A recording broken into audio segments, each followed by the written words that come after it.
What's up, everybody? Welcome back to another episode of Where Did All My Friends Go? A podcast about life in the music industry. I'm just going to say it. I'm not your host, Patrick Tarnowski. It's me, your boy, Gibby, Super Gibby. And with me, as always, when Pat's not here, is not my co host, Super Gibby, but we got Brett in the house today. Hiya. And today, I'm excited about this episode. This is gonna be a fun episode because we got a big homie of not just Unsigned Pop Punk. I say a big homie of mine, like one of our supporters. He's been supporting us like on Twitch, like whenever we were doing all our music video shows. He was always in chat with us. So I'm excited to bring him on the podcast. We got alternative rock artist Kris Russ with us today. So Chris, welcome to the show. It's a pleasure. It's a pleasure. Man, I'm so excited. We were talking right before the mustaches. Y'all's mustaches. It's okay. All you got to do is get rid of this part and you'll be fine. Right. Just go. I'm saying, man. Just do it. Just like this. Just do it. There you go. Yeah. See, it works. It works. It's working. It's doing things, man. It does the things.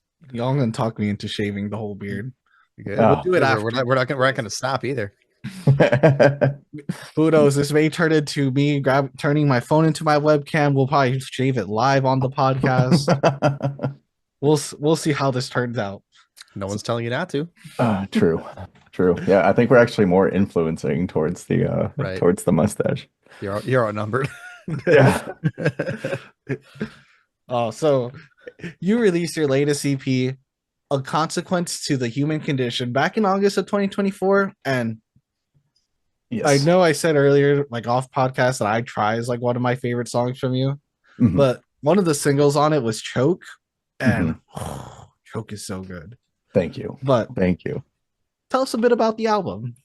Oh, well, there's actually going to be an album dropping next month. And basically, I don't know. I was having all of these conflicting emotions after hunting season, and there was a lot of drama and stuff that unfolded. And it was kind of ironic because that's what hunting season was primarily about in the first place. Whenever it came to that EP, was about how no matter how good or what I'm doing, once I make a small mistake or something, which I will, like admit to, then it's just like people set ablaze to me for some reason. So I was like conflicted, and I was like, okay, so where do we go from here? So I came up with the idea of formulating karma, and that's the metaphor behind the girl in the music video and all of the black and the paint that she's rubbing all over me. And choke isn't necessarily like me saying, oh, I hope that this happens to somebody else. It's more so like people telling me that, and me like having to face the consequences of my own inaction or action. And basically like the black and stuff and all the paint is just the damage that I had to deal from what I had conflicted, or like from what I have implemented in other people's lives. So it was deserved and self-reflective and a very hard project. It was kind of like weird the way that I had to go about getting everything done, because Malcolm Springer recorded Choke, which he works with Universal, and I had an agent at the time, and it was like this crazy big thing, and it was this big project. And then we recorded Choke. I went up to Nashville, did all that stuff, came back down here, and it was literally like 2 days later, my agent was like, okay, well, now this is how much you're gonna have to pay me. This is everything that you're going to have to do. And I was like, okay, well, let's move forward. And then the very next day, it was like crickets. I didn't hear from them ever again. I was like, oh, okay, cool. So I was like, well, I got to go and find somebody else to record the rest of these, because I still had Bleed and Whatever and Wilt to record. And there was just like this long process of finding multiple different producers that just did not work out. And then I found Chris Acosta, and he helped me finish up the rest of that EP. And we really worked together very well on it. And it was weird because like the songs, once we got to the point, like despite the personal challenges of having to find people to be able to really give me the quality and the sound that I wanted to implement from it, and to be able to fully develop the emotions that come with every song in that, there was so many personal issues. But the moment that everything started coming together, it was so easy. So it was a really weird thing, like the videographer and everything. Like the videographer for Choke doubted the scene, like the area where we were shooting. And then once we got there, he was like, that was way too easy. He was like, this is probably the easiest shoot I've ever had. And I was like, okay, cool. So it was just like really interesting to have things like that and how hard it was on the personal perspective, but how easy it came together on the artistry. So yeah, things like that. And I don't know if that really answered anything, but hey. No, you look, you took us on a story, you took us on an adventure. It was a great story because I learned from that. You went Yeah. through producers, you also learned the hard way that there's a lot of real scummy people in the industry who Oh just my take your God. money and just They said they were like $2,500, cool, and they dipped, and I was like, well, at least I got the song out of it, I guess, you know. Right. I was like, I just cashed out some of my life savings for this, so it's fine. But yeah, it is what it is. You live and you learn. You live and you learn. It all worked out, right? Oh, it did. It did. I'm so happy with the final product of everything, and like it really like challenged me to come up with like a branding concept and what was really going on here and what were we doing? What did this person like what were they portraying and all this other stuff? Because she's in both of them and it's fantastic, you know. Both of them turned out very, very well. So like Choke was all of the stuff that was directed at me, and then Bleed was my rebuttal. So it was just fun to have both of those perspectives and like both songs, everybody seems to always choose those two. And it's really funny because if you're an artist or a singer-songwriter, it's like you drift more towards Wilt. And if you're like a consumer, you drift to whatever, which is just, it was weird to see all of that come together. Right on. Well, I know we touched on some of this actually before we went live, but for everyone that's watching, do you have any shows, tours, or new releases on the horizon that you could tell us about? Well, right now, me and the band are going in at the end of the month with my friend Nick Maggio. I don't know how to pronounce his last name. I'm very terrible with that. I need to work on that. But we're gonna go and record with him, and then we're gonna send off the stems to my producer and have him mix it. And we're just gonna kind of like see what comes about. We're in the middle of writing a new song, which I think a lot of people are going to like because it's heavy. And yeah, we're very like trying to work very hard to put it together, but we don't want to over polish it because that raw emotion is going to sell this one a lot more.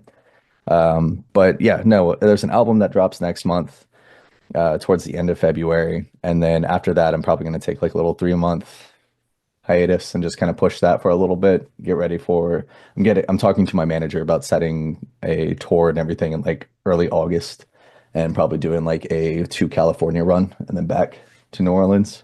So we'll see. But that's so hard because venues right now, yeah, they're at war everything's with booked artists. up. Everything's either all booked up. Like I wish you luck to getting stuff booked in August. Like right now, Oh man, it's gonna be tough. man, that 4 day run that we did last year was hard. Like, Yeah, because we tried to get Dallas, and Dallas was just like, nah, but Lafayette was like, hey, yeah. And then Mississippi was great because we already had Drake Plankers and 2x4s that wanted us to jump on some festival out there.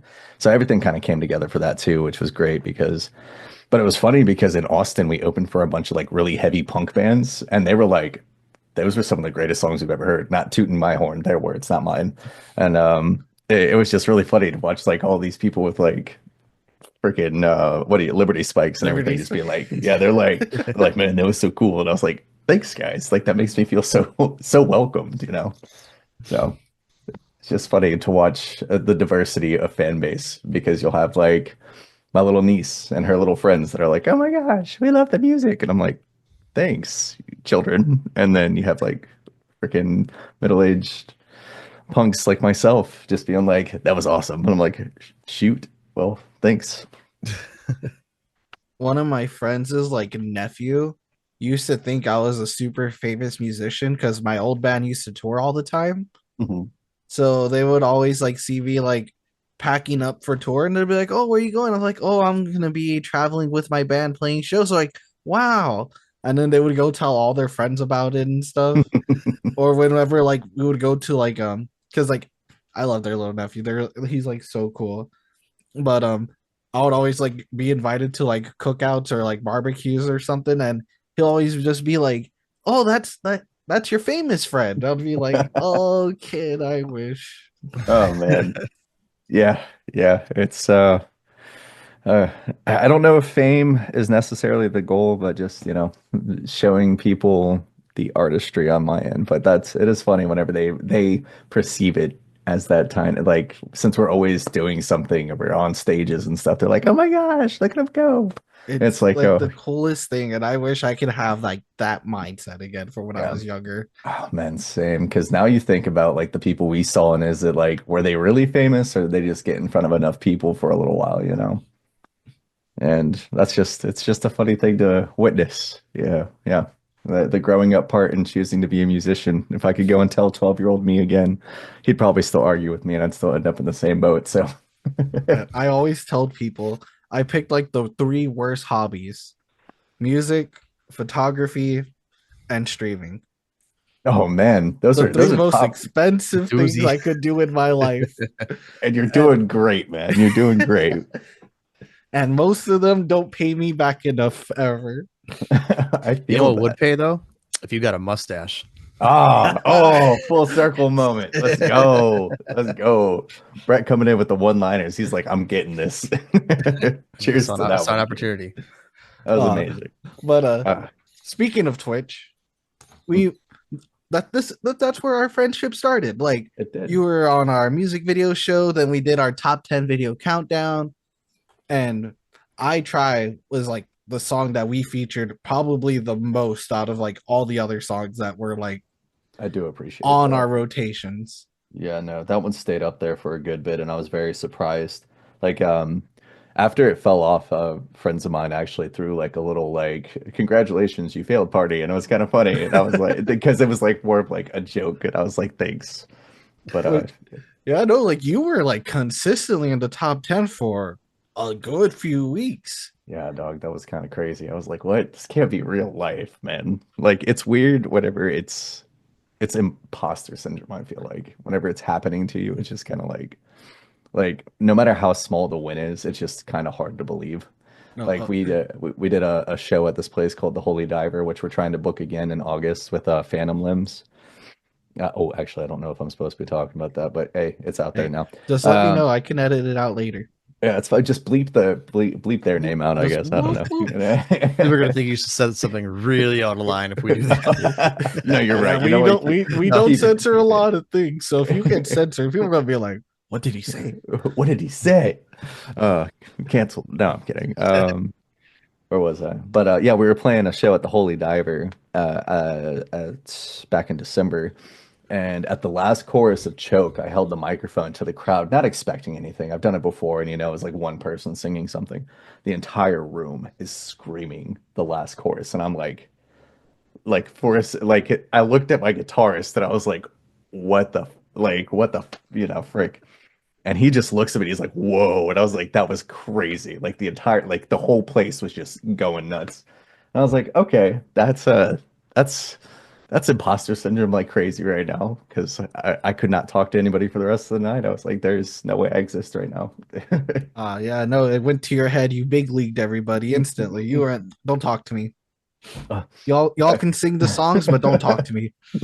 Nah, nah, I just get really awkward. I'm like like you hear about like the metal vocalists that are like super soft at the shows and everything. They're Then they like, get "Oh up there yeah, and hey, thanks for coming out." Like super quiet, shakes everyone's hand. yeah, that gets up there and just gutturals and They're like, big "What the squeals. fuck is up?"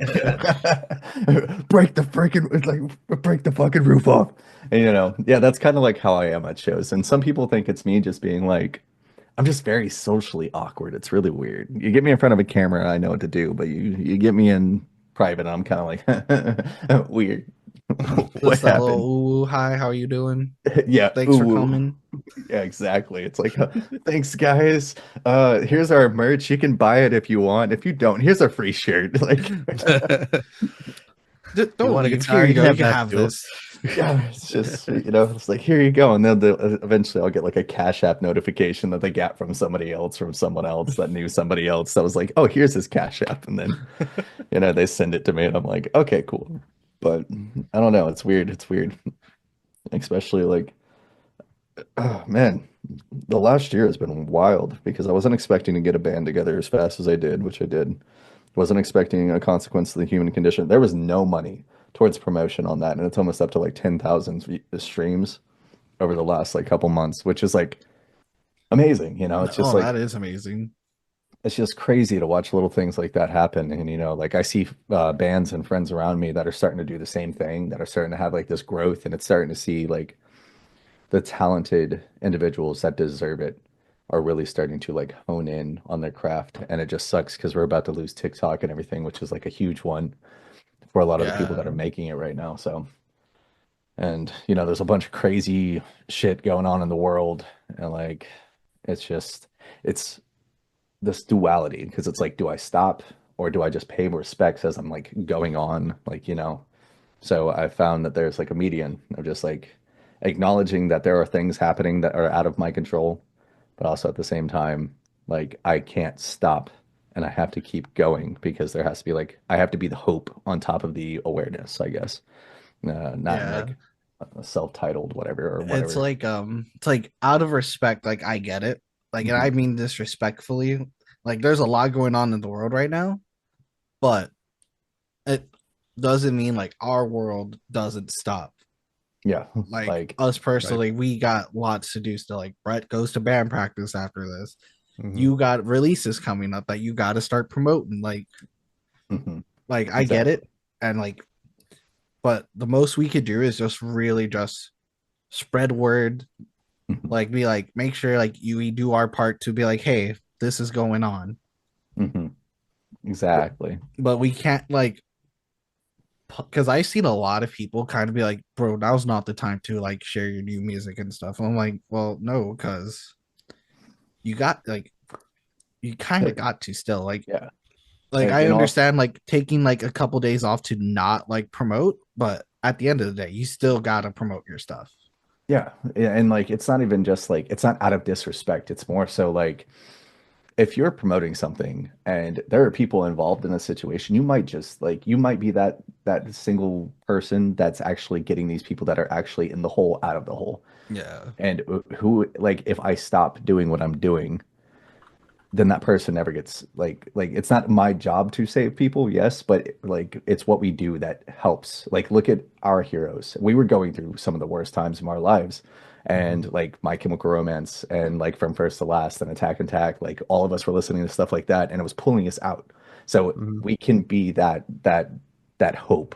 And we need to stop being so negative because if we're really trying to come together as a community, then we need to be a community that's moving in a positive notion, not tearing each other down just because somebody else is doing something. But ugh, that's just my personal outlook of it. Like you can't tear somebody down for trying to give people hope because then you're being counterintuitive. And maybe that's a little too deep, but it's just how my brain works, I guess. So to reel it back real quick, Yeah, let's do that. let's bring up a little bit of a positive note here. Mhm. Um, we were talking about I try. What was Yes, the process for recording that video? Because I read on a YouTube comment that you flew out to New Jersey to film it, I did. and Oh man. Oh gosh. Okay, this is okay. So I um just thought that was interesting, and I was like, oh, I want to hear more about this. okay, cool. Yeah. So met Eric DiCarlo through my old producer. And Eric DiCarlo got a hold of three different songs. We had It's Too Dangerous to Go Alone, which at that time I think was called I Don't Know, I Don't Know. Um we had Bad Dreams, which was already Bad Dreams. We had I Try, and we sent all three songs to him, and he was like, "This one," and he picked I Try, and I was like, "Okay, cool, we'll go ahead." Funny fun fact, I Try was my least favorite because I loved Waves and Bad Dreams a lot more than that one. But it grew. It like was one of those ones that I wrote that grew on me. But we talked to Eric. We set up a date. The person I was seeing at the time was like, "Well, you got to do what you got to do. We'll figure it out." So I paid for the ticket, and I didn't even know like what I was going to do whenever I got there. I just kind of was like, "Okay, I paid for the ticket. I know this is going to be important. I just need to do this because I was having this like really weird conflict of like trying to move forward whenever it came to believing in myself with music. And I was just starting to get good at this stuff. Like I just got out of a band and everything. Like we all quit. Bassist wanted to just do bar gigs. Drummer wanted to live his life a little bit. You know, everybody was just very conflicted. We were talking to labels and stuff. It was a really like big move. Everybody got a little scared and they just wanted to do something else. So I wrote I Try, Bad Dreams, and da da da da. Flew out to Jersey. Met up with Eric DiCarlo. The moment I get there, it's really funny because as I'm like pulling into the driveway of this big building, there's these two crackheads across the street just like going at it. And I was like, oh, okay, cool. So I was like, this must just be like a Jersey thing. I don't know. So flew into Jersey or flew into New York, drew from New York all the way to Jersey for like it took me like an hour and a half, 2 hours to get there. Um, Found a way to rent a car, missed the exit, had to do a U-turn, this whole like thing, pull up to this big building. Eric is just standing there and he's just like built dude, you know, like he's like this like big old guy. And he walks up and he's like, Chris, and I was like, what's up? Da, da, da, da, da. And we just shook hands. He's like, all right, let's go and look at a few rooms. So we walked through the first room and it's like dedicated areas for Twitch streamers and people that do like podcasts. And like it was really, really weird because it was like sanctioned areas that are just like pillars of little tiny rooms that these people pay for so they can do like their podcasts and Twitch stuff. And we're walking through that and I was like, this is cool. And he's like, yeah, this guy's like really interesting. He has like a way of like one part of the venue was a wedding venue. And so we went up there and we were looking at that. And as we're like going up the stairs and going up the elevator and everything, he's like, oh yeah, I shoot most of my music, my metal bands down here and da da da da. He's like, but I've never used the wedding room. So we go into the wedding room and we go into one area and it's like beautiful. And he's like, I can't get any good angles in here, but I wanted to shoot in there. But he was like, I can't get any good angles in here. And plus, like, I think they're setting up right now to have like a little rehearsal. So we'd probably be interrupting something. So I was like, okay, cool. So we go into the next room, and that's where he's like, this is it. And he just starts unloading everything and puts a chair in the middle of the room. And he's like, you sit right here. He went and bought a guitar. So I didn't have to bring my guitar up. He went and bought a guitar, and I think he still has it. And that guitar I used in the I Try music video was the guitar. He was just like, here you go. We're gonna use this. So I was like, cool. So I sat there and I just started playing it and everything. He starts shooting it, and then basically within like 45 minutes, maybe a little longer, we're done. He starts packing up and he's like, yep, I got everything that I got. He's like, I got B-roll and everything. He's like, oh, and then he has me hold the flower and he's like, twist this back and forth in your hand. I was like, okay, cool. And then he shoots that part and he's like, all right, now we're definitely done. And then like he packs up and he's like, it was great working with you. And he leaves.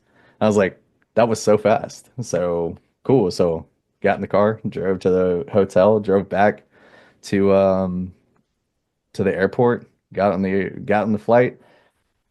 Within like 2 or 3 days, he already had the music video back to me. I just had to pay it off. So I was like, okay, that was really interesting, crazy well done. I didn't even have to do any, like, there was nothing that I could say about it. It was all just, I'm very big on just letting the creative of somebody else do what they do.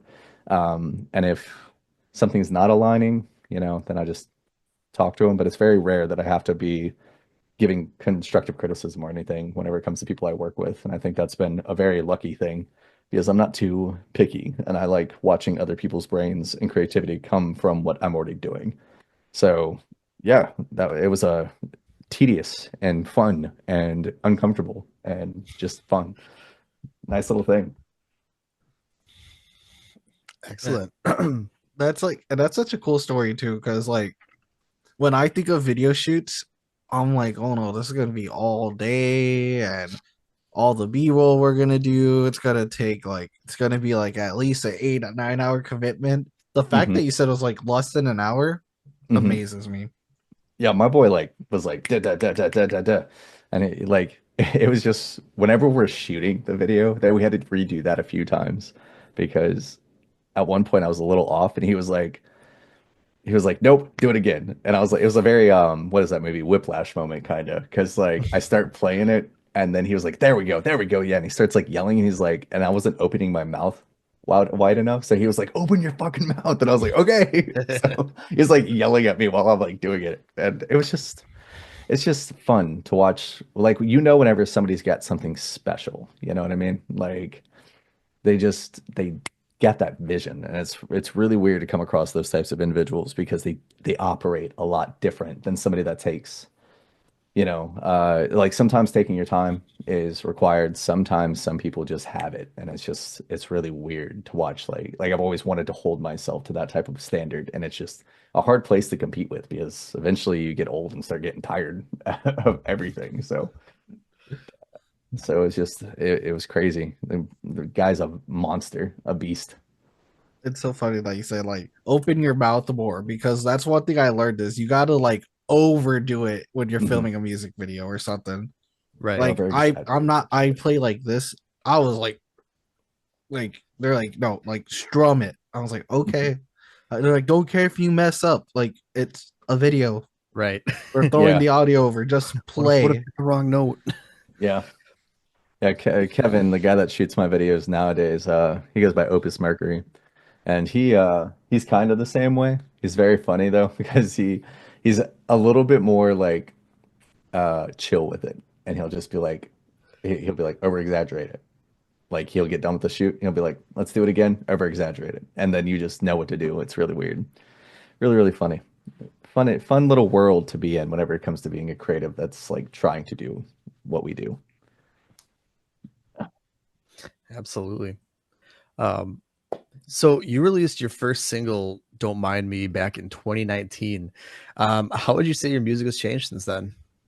Oh man, drastically.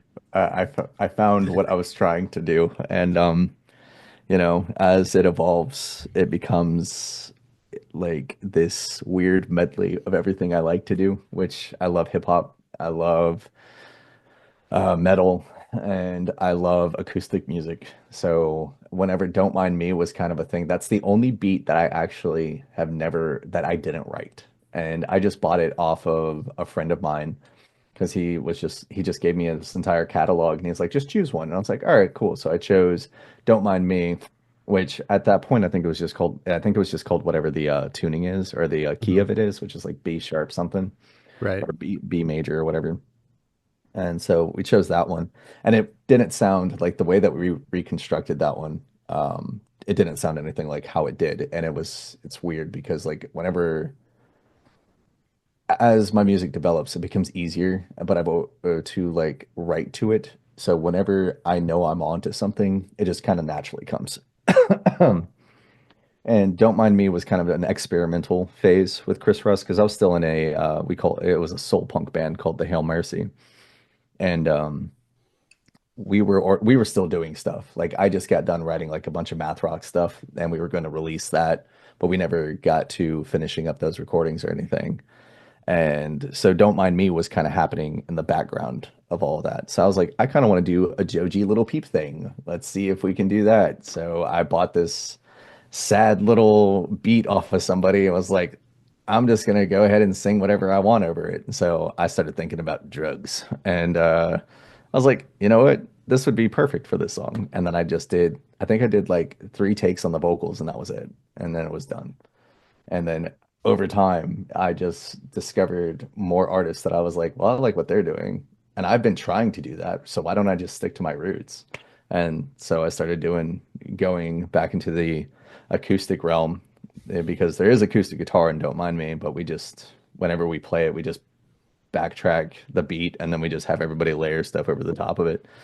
But I just picked up the guitar again and was like, let me just write whatever I want to write. And then whatever falls into place after this just kind of comes into place after the band broke up. And it's just been a development process. And as I do more self-reflection on myself, my music seems to transcend with that. And eventually I'll be writing terrible songs, but apparently that's just not happening quite yet. So I guess I'll just keep going until it does. Not tooting my own horn. It's just what other people are, giving to me. Not being egotistical, I promise. Right. What you drinking on over there? It's a peanut butter Corova milk porter. Ooh, that sounds good. That Not does sound sponsored. good. Sounds real nice. Oh, it's so Not nice. sponsored, but it could be. Let us know. Hey, hey, Hit us up. hey. Hit up Kris Hey. Russ. Hit up Weave. Yeah, You know there what I we Make hear it they go. also happen. love? Come I hear on, they gnarly also barley. they love giving sponsorships to guys with mustaches. Oh, Oh, oh, you know, wait, hold up. yeah. See, he's got it right there. See, that's all you need right See, there. like it just fits like a glove. Hmm. Yeah, it's okay. I figured since we were unwinding and everything and just having Yep. a good old time, one little beer wouldn't be bad. Oh, no worries. If I didn't have to work tomorrow, I'd be right there sipping on something with you. Gang, gang. So, what artists or bands inspired you to not only your music, but inspired you to become a musician? Ooh, oh, that's an easy one. Oh wait. Well, like Secondhand Serenade was a huge influence for a little bit. I loved the fact that it was just kind of him doing whatever he wanted, and I really appreciated his emotional delivery. As I got older, I was like the lyrics are a little cheesy, but during the time of being, a 16-year-old little girl, I was having a fun time doing what I was doing, and I knew that it was going to be a hard time after that because nobody seemed to really like mess with Secondhand Serenade until I got older. But I liked what he was doing, and I was like, I want to be able to do that. And then I thought I could do it, and I couldn't do it because I was like, well, I guess I got to get vocal lessons and stuff now. And then I discovered like Armor for Sleep and From First to Last and stuff after that. And I was like, I really like what these people do. And I want to be able to sing stuff like this. And then it just kind of developed and more so as I got older, like Highly Suspect and stuff like that, just really influenced a lot of the I don't give a fuck type of mentalities and just kind of started running with it. So it was just little things like, little soft artists. And eventually it just kind of got into an alternative rock style. And now I listen to Lorna Shore and Jutes and stuff. And I was like, where did this happen? I feel like this is kind of like the nat like I was like an emo kid like growth. You go from like radio rock to sad acoustic to like that little post hardcore era. Hmm. Then you go to like the pop punk era for a little bit, and then you just go like straight up heavy hardcore deathcore, and then it's kind of after that you're like pop music's cool, and then you'll start listening to pop music, and then Yeah, eventually exactly. you're like Sleep going token. back and repeating the whole cycle again. Hmm. Because Mm-mm. that's where I'm at right now. I'm back on my butt rock phase. Oh Nice. man, everybody is moving to butt rock again. Dude, it's because And Creed came back. Yeah, that's yeah, exactly what it It's is for me. Creed. I'm not gonna lie. 100% Creed. true. Like Creed came back. What is it? Daughtry just came out with like, Mhm. Oh, Daughtry put out a new song and yep. it's good. It's Yeah, pretty it's good. really good. And then It's Nickelback kind of had heavy, like, isn't it? Yeah. yeah, it is. It is. And then Nickelback had Panic Chords in their like last drop or something like that. And I was like, what? I was like, why is this happening? What happened to, like this is how you remember me, like, and now we're Yeah, going they, dee, dee, dee, dee. yeah, they were going. I was like, It's what like the fuck is Knock Loose gets nominated for a Grammy and Oh, Nickelback goes post hardcore. oh, Christ. Knock Loose is like been my okay. Uh, Knock Loose is such a weird like Knock Loose. I discovered them the same way that I discovered 21 Pilots. And happened to just be at the right show. And I was like, I'm not here for them. I'm here for the opener, which is usually the case. And then Knock Loose like comes on, and I was like, that was phenomenal. Like, what the fuck? And they were promoting that Blue album. Yeah. Oh yeah. Oh man. And then Um. oh, sorry, go ahead. No, I was gonna say I wasn't the biggest Knocked Loose fan for like the longest time, and it wasn't even like I was trying to be like that guy. I was like, oh, they're not that cool. It was like their earlier stuff. I was just wasn't a big fan of, other than like the Arf Arf song, Counting Worms. Oh, Counting Or, Worms. yeah. Yeah. Like I like that. I think it's that like all my friends, Counting Worms, are like two songs I really liked from them, Hmm. and then I just couldn't get into the rest of it. But this new album is so good, where I was It's like, so oh good. my god, I'm a Knocked Loose fan now. Hmm. And then I went back and started listening to older stuff. I was like, how did I not like this before? It was such a weird development because it had the sleep token effect. Hmm. Like because it like like a very small amount because I remember looking at sleep token whenever I was working with my my first big producer and I remember looking at him and be like, oh, okay, this was cool. And then like one of the artists came in and was like, man, no, like you have to understand, like it's so great. And like he's like sitting there and like slurping them up. And I was like, oh, okay, cool. So I listened to Alkaline and I was like, oh, this is amazing. Yeah, fantastic. And they had like a couple thousand monthly listeners. And I was like, Mhm. okay, so this is kind of cool. Okay, I like this song. And then they dropped that I can't remember what it's called, but it's like the Black and White album. And Take Me Back to Eden, the new one, no. or the It's the one one The from before. one, yeah, Sundown. Sundown. There we go. And they dropped that one. I was like, there had to be different producers or something because the mixing on this one's a little off. And they didn't really catch me with some of the songs. Some of the songs are great, but I was like, okay, this is interesting. And then out of nowhere, they dropped The Summoning. And it was like all of a sudden the beacons were Yep. lit. Everybody Yep. was like, Sleep Token. And I was like, oh my gosh, like this is stupid good. Like so Yeah. insane. That's kind of how it was for me too. I discovered them in 2019. A buddy of mine showed me that, and I was just like, dude, this production is sick. And then I didn't hear anything, and then all of a sudden they are just like all over the place. They're like just just like it's just such a phenomenon. Like Yeah. these these bands that just kind of come out of nowhere and just like spiral into this massive thing. Yeah, I think Knock Loose and Sleep Token are fantastic. Examples of that, but.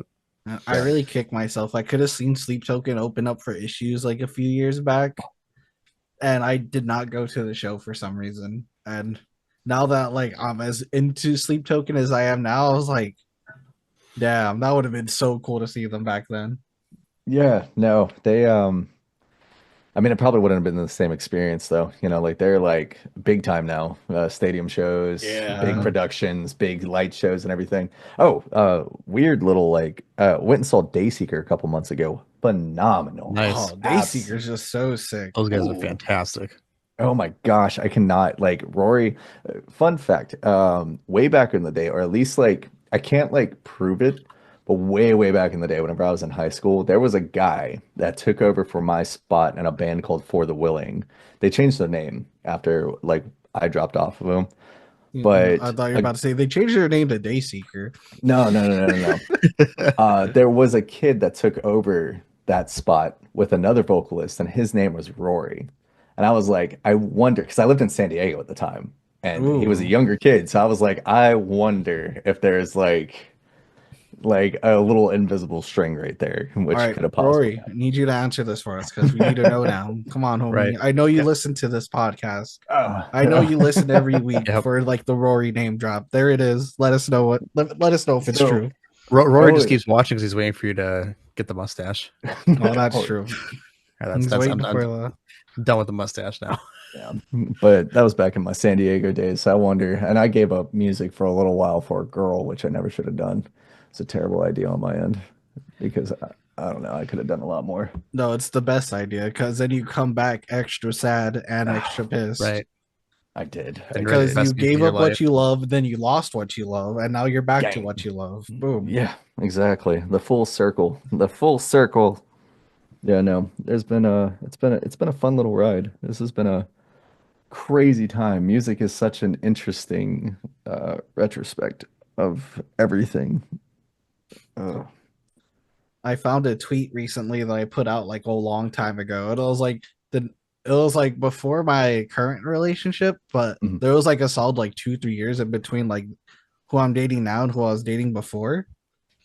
And I had tweeted next time if the next person that breaks up with me, I'm writing a triple album about them. So Oh shit. and now we live together. So that triple album if is like possible now. Oh man. That's so funny. That's so funny. I need to turn my phone over. People fucking it's been going off all day.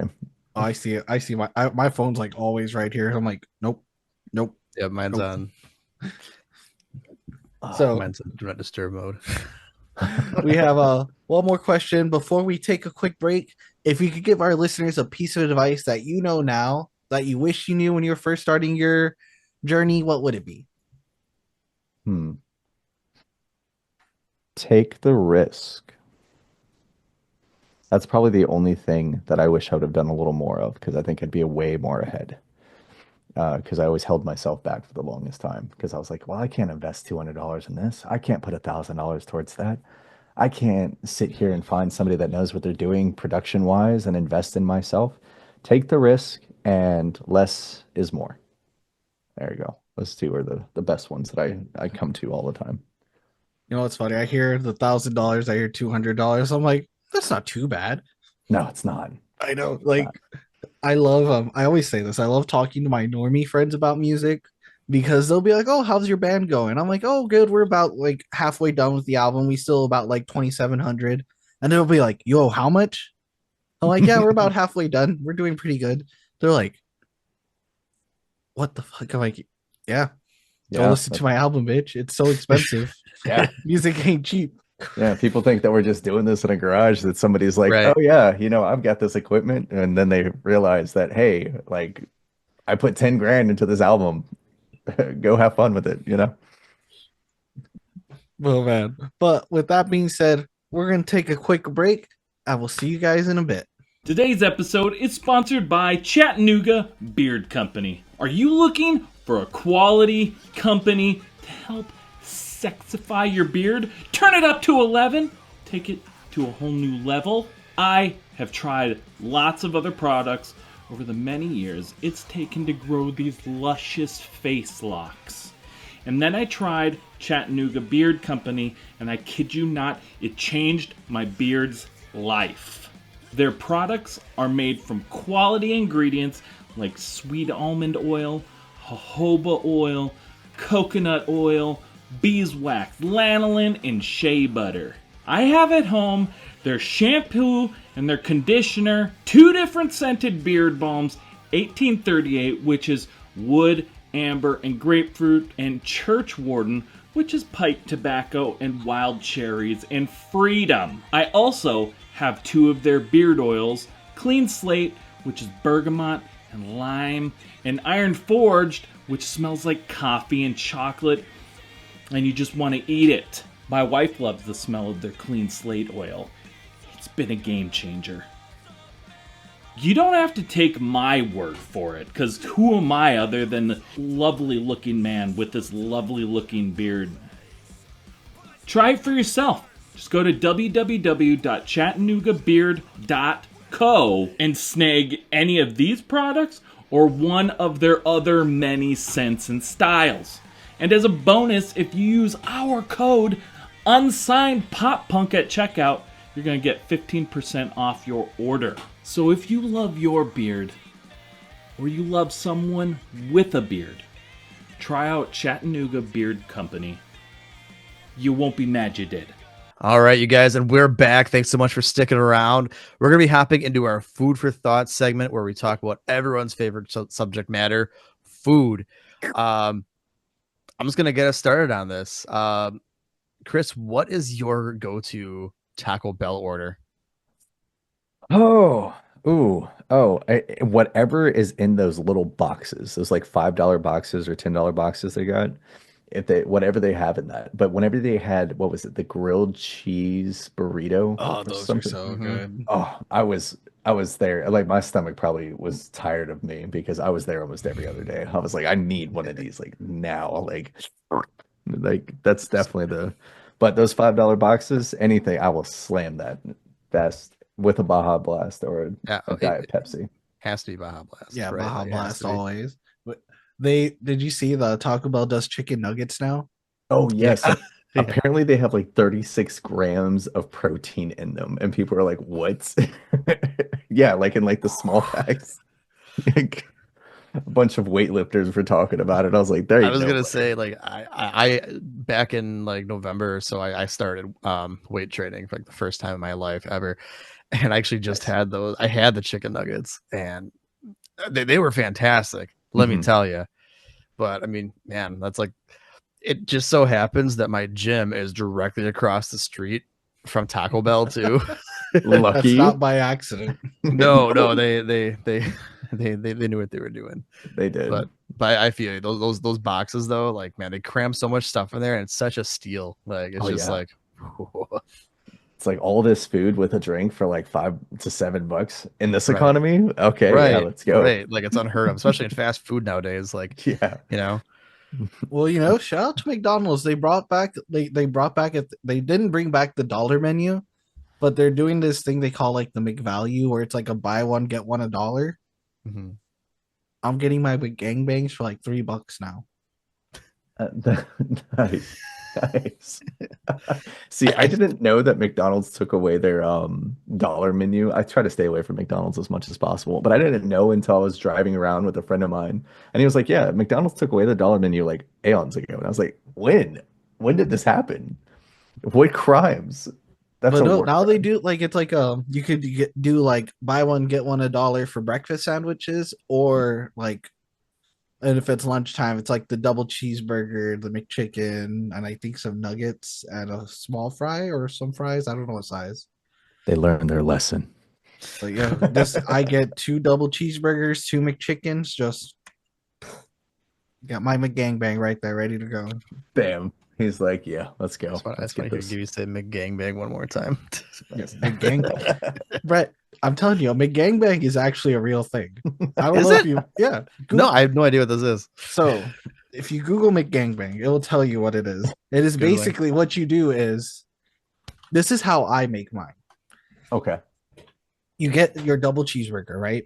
Not a McDouble, a double cheeseburger, because they're different. Don't let anyone tell you otherwise. Mhm. A McDouble has 1 slice of cheese. The double cheeseburger has 2 slices of cheese. So this is what I do. Most people don't do this the way I do, but this is how I do it. I don't like mayo, so I get the double cheeseburger, right? Then I get the McChicken. I have them add a cheese and no mayo. Then I'll split the McDouble in half, or the double cheeseburger in half, so it's bun patty, and then I stick the McChicken sandwich in the middle, Mhm. and then so it's a big ass burger like this. That's bun, cheese, meat. Most people throw out the other buns from the McChicken, but I'm not wasteful. I'll eat it all. There you go. So I'm mine is looking at this right now. This is mind blowing. I've never heard of this in my life, and I might need to try this week. I'm telling you right now, it's buy one get one $1 for each ingredient, basically. And it's life changing. It is. Let me tell you. It sounds like it. So yeah, it's like bun, cheese, meat, bun, cheese, chicken, bun, cheese, meat, bun.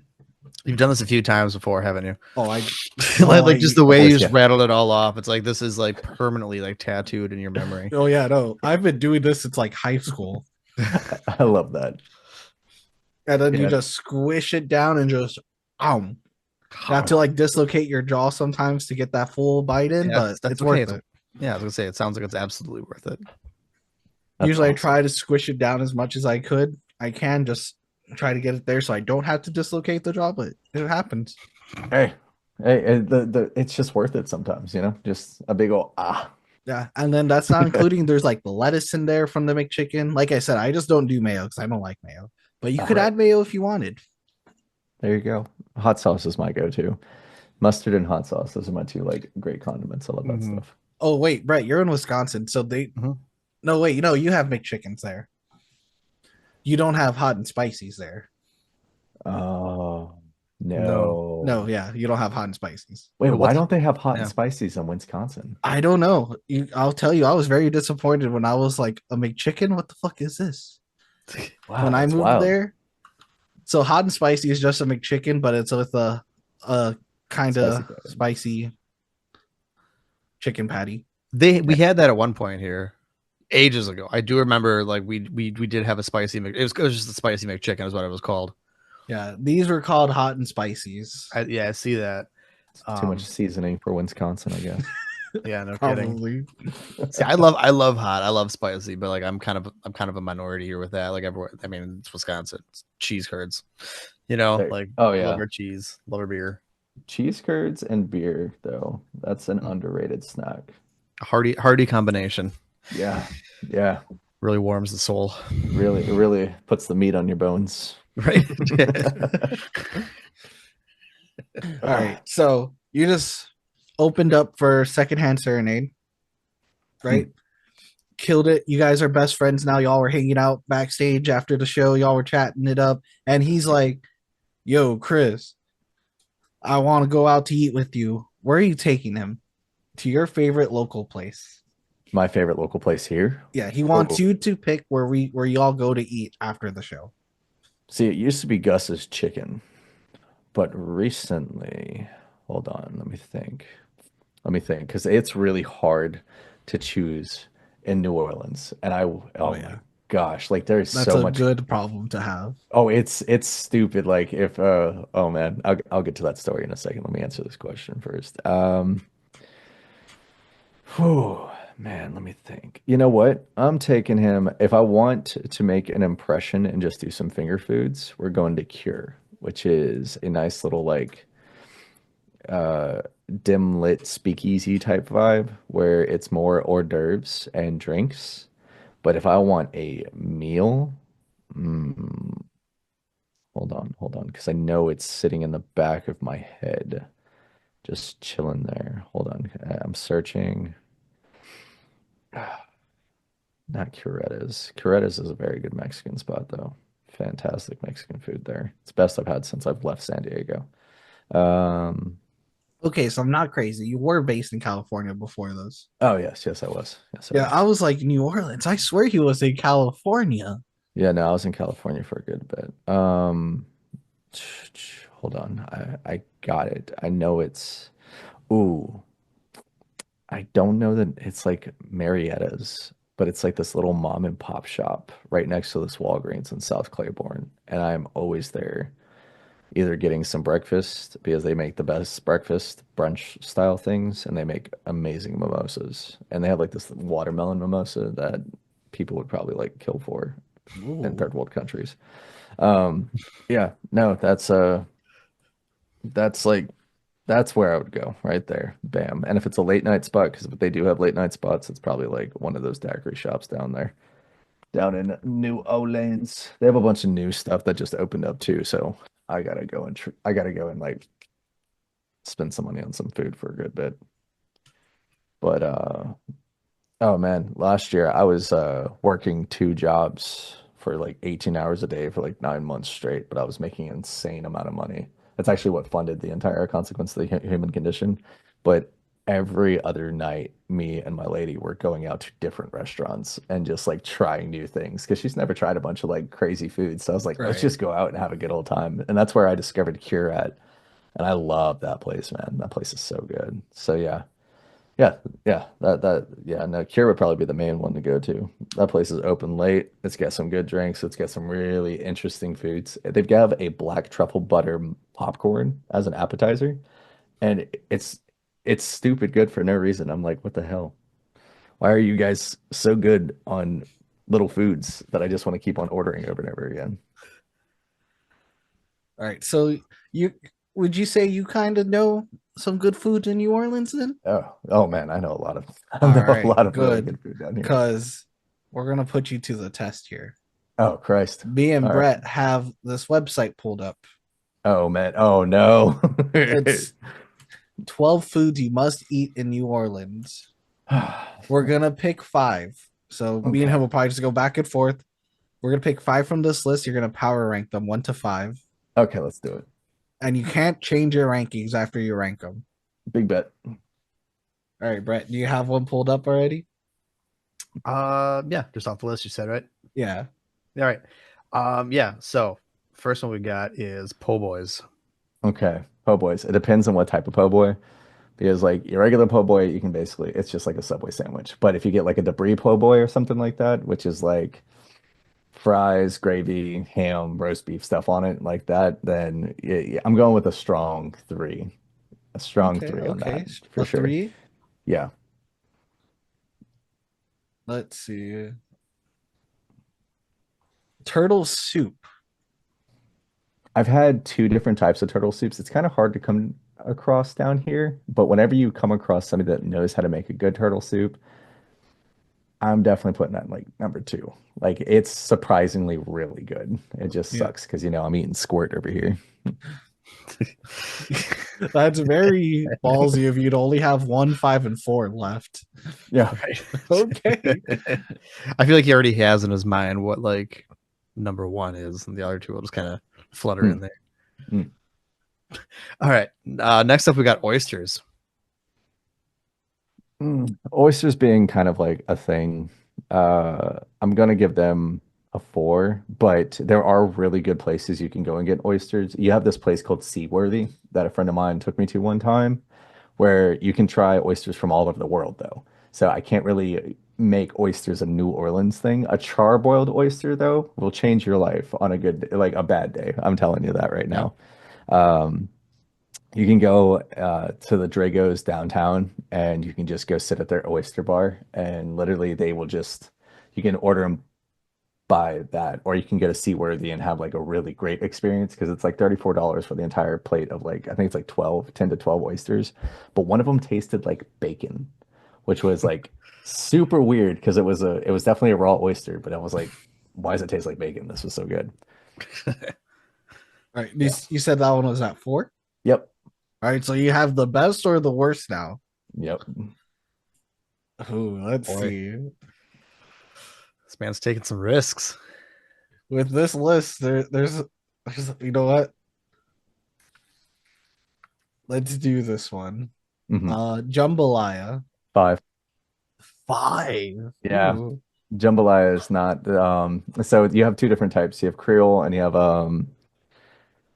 Creole, which is like the tomato based, and then you have the Cajun, which is the brown based. And both of them are pretty good, but it's just the fact that you can't have an authentic jambalaya unless you eat it from somebody's front porch.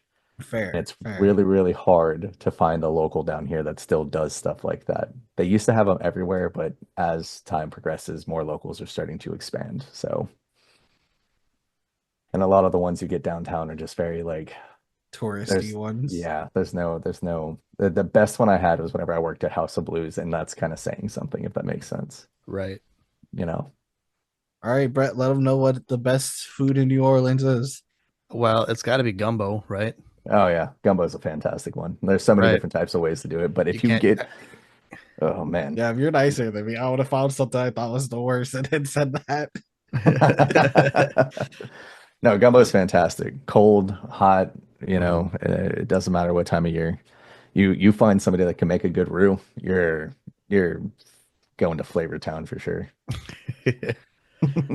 Other things on here are king cakes, pralines, Pralines are pretty cool. banana foster. Oh, Banana Foster. If you would have said Banana Foster, that would have been my number one. A good Banana Foster, especially with a flambe, which I learned how to do, is insane. Like taste profile is off the charts. But king cake all depends on where you go, and that's just, that's always up for debate. Like some people like them a little bit more dry, some people like them on the moist side. There's some family mom and pop shops that are opening up that have fantastic stuffed king cake. There's a s'mores one they came out with this year that me and my lady are gonna go and buy, and we're just gonna Ooh, indulge in that. So man, if I end up moving to New Orleans, best believe I'm gonna be hitting you up to go out to eat all the time. oh no, we can't. I would love to, like, if you ever end up here, man, me and you are gonna be best friends for Oh sure. yeah. Like the food down there, I wouldn't leave. I just Yeah. wouldn't. Oh, that's what keeps me here, to be honest. Like, Oh, yeah. I'm like, what am I gonna eat if I leave, bro? Like, Like, I can't go back. yeah, I can't go back to California where there's zero trans fats and stuff and everything. Like, I need flavor. All right. Last question for the food for thought segment. It has become a staple since I joined the podcast. Mhm. If Kris Russ was a potato, what kind of potato would you be? Oh, you know what? Let me outsource this question. Babe, babe, if I was a potato, what type of potato would I be?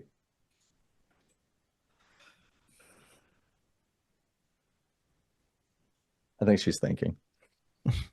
It's a good one. That one stumps you. Yeah, no, that's That's I knew that there was that question coming. I was like, I just didn't know what it would be. Babe. Oh, she's thinking. I know. It's a hard question. I'm telling you, no one expects it. Yeah. Yeah, potatoes au gratin. You got baked potato, sweet potato. She's really thinking. I don't know if See, I like Pat's answer when he first thought of it, when he first read that question, Mhm. because I was like, I didn't mean it like that, but that makes sense.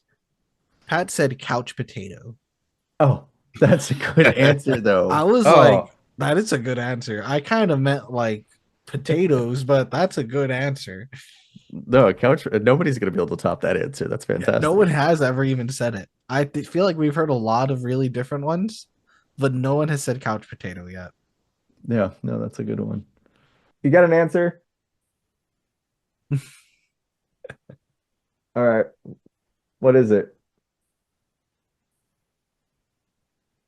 Hope Pat adds like a little drum roll here.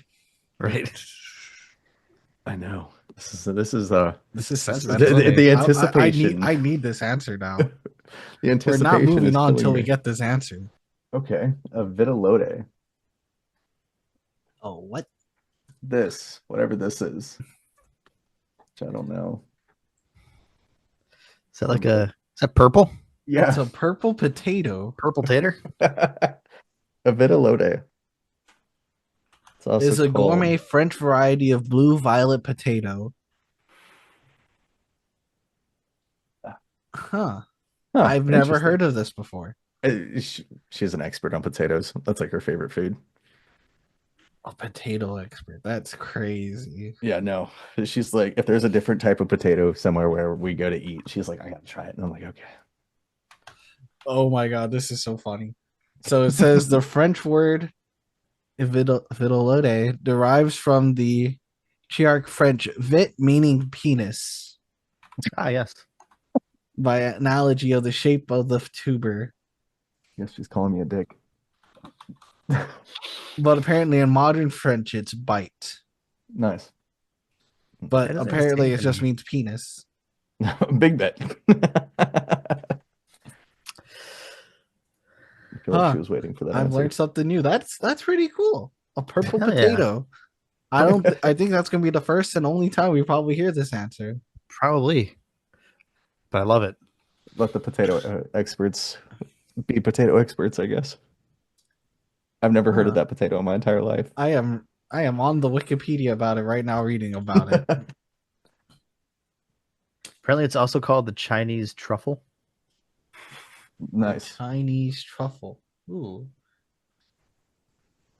All right, well, Anyway. that's it. We're done with the food for thought segment. We hope everyone's hungry Hell yeah. because I don't know about y'all. I Starving. kind of want to order a McGangbang I was going to after say, this.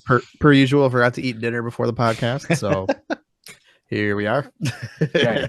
All right, Brett's gonna go to band practice. He's gonna be like, "Guys, I got us Guys, all check- McGangbangs." Check out what I got. And we're gonna be McGangbangs like, for everyone. "What the fuck did you just say?" I mean, at least it's gonna be like $10 to feed the whole band, you know? Right. Right. All right, so we're here. Final segment, the rapid fire question segment.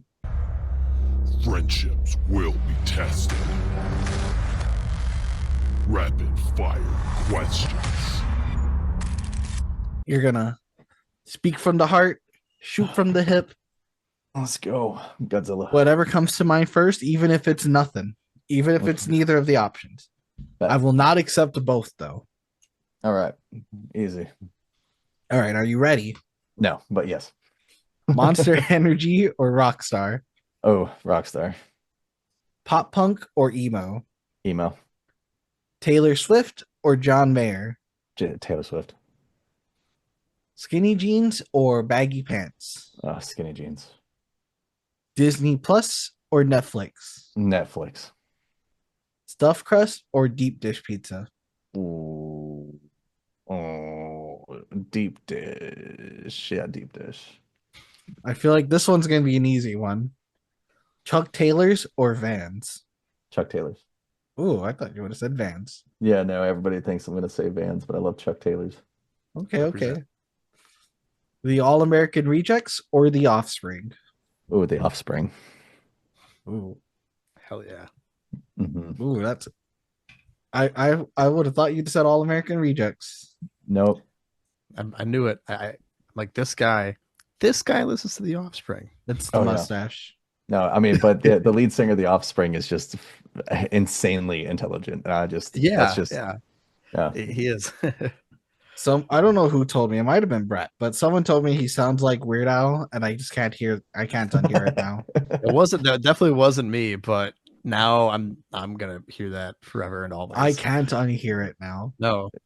And low key, Weird Al is also a genius too. So I'm not even Oh, mad yeah. about it. Yeah. He is, but like if you go listen to the music, like all I hear is Weird Al singing punk songs.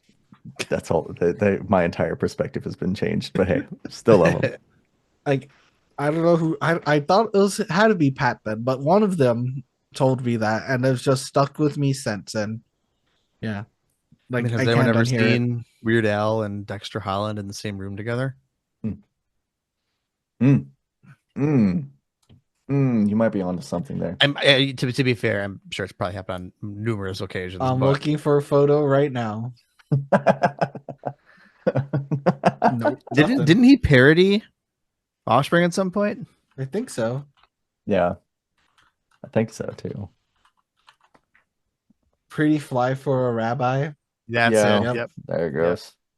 Ready fly forever. Ding, ding, ding, ding, ding. And it sounded just like the normal version of the song. Let's be Yep. honest, because they're the same guy. They're the same guy. All right, Chris, you did it. You finished the podcast. Now's your chance to let everyone know what you got going on and where they can find you and what's next. You can find me on any social platform that you want. Apple Music, Spotify, Tidal. I don't care if you steal my music. If you can find a way to steal it, go for it and just jam it and show your friends and show their friends and have their friends gatekeep me because that'd be great. Hell yeah. We all want to be gate kept. Gatekeep Kris Russ 2025. That should be you should have a gatekeep Kris Russ shirt. Yeah, after my latest one was the F Kris Russ shirts, which everybody seems to love, but it's just taking forever for them to get to the places that they get ordered. So, but let's see. Yeah, if I'm dropping an album, and I'll probably maybe drop a few singles this year. You never know what's going to happen on the Kris Russ agenda. But yeah, the album comes out next month. I'll be doing a bunch of little shows here and there, most likely ranging in the Southern Hemisphere and maybe a few in Seattle and California this year. But with California going through what it's going through, I'd rather just try to find ways to help out there. But we won't get into that too much.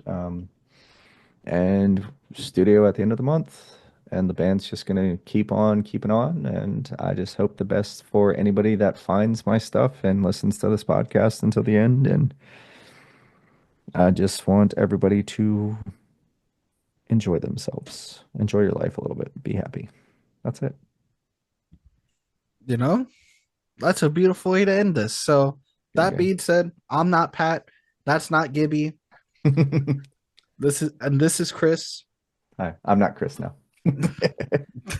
This has been an episode of Where Did All My Friends Go? And we'll see you next Monday. Thank you so much for checking out the show. Please hit that like, subscribe, or follow button so you never miss an episode. And thank you to those who already are. Please rate and review the show to help the show be found by new people. And if you're in the position to help us grow, head on over to our website where you can find merch, our Patreon, and other ways that you can help at www.unsignedpoppunk.com. Let us know in the comments who else you'd like to see on the show and what other content you would like to see. Thank you so much for spending your time with us.